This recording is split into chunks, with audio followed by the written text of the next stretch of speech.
دوستو کیا حال ہے؟ خیریت ہے؟ ٹھیک ہو؟ بیٹا ہو؟ طبیعت سیٹ ہے؟ دوستو میں ویداپیاں امیر حمزہ سلطان دربار تے مولا علی دا 18واں پتر امیر حمزہ سلطان انہیں بھی دربار تے ویداپیاں میں نلکا چڑھا سو انشاءاللہ انہوں کا سب ماحول لکھے سو اور میں رستے چاہ امیر حمزہ سلطان ویداپیاں یہ میرا ڈرائیور ہے بیٹھے ہوئے دوستو اساں آگیوں اڈا چاکر آباد. السلام علیکم دوستو.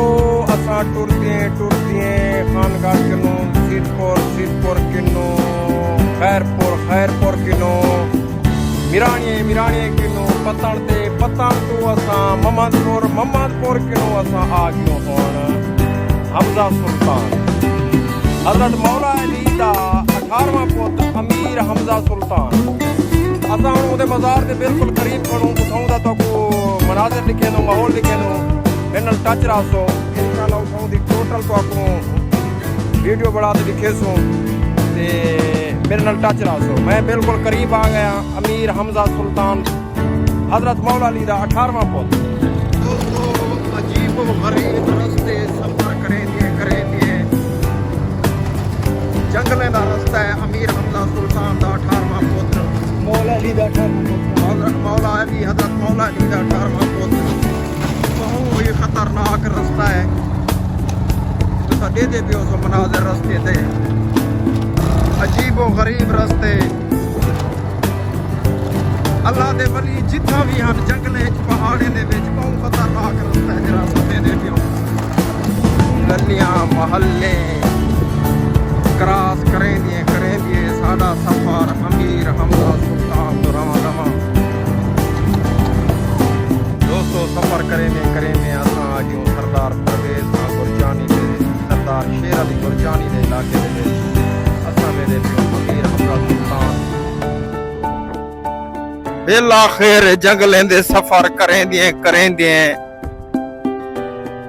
اساں نیڑے لگ گئے سے امیر حمزہ سلطان دے دربار دے قریب. دوستو ایڈے دے پیو سو تساں ادھار جنگل ہے سارا جنگل ہے.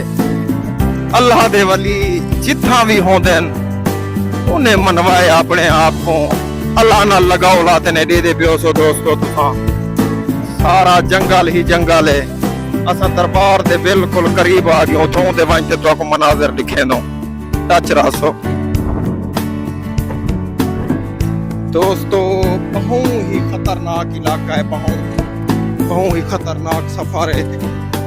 یہ دے پیو سو مناظر تساں چاروں طرف جنگل دے اساں ہاتھ چ ویندے پیو.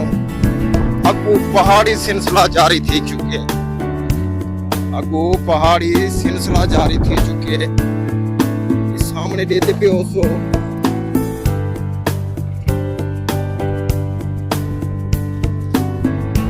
سارا جنگل ہے. اگو پہاڑ ہیں. روڈ خراب ہے دوستو. اساں دربار دے بالکل نزدیک آ گئے.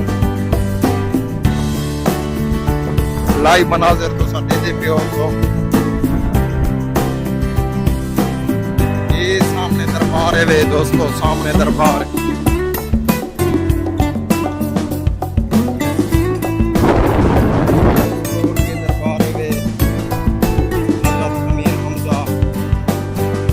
حضرت مولا علی دا 18واں پتر امیر حمزہ دی دربار ہے.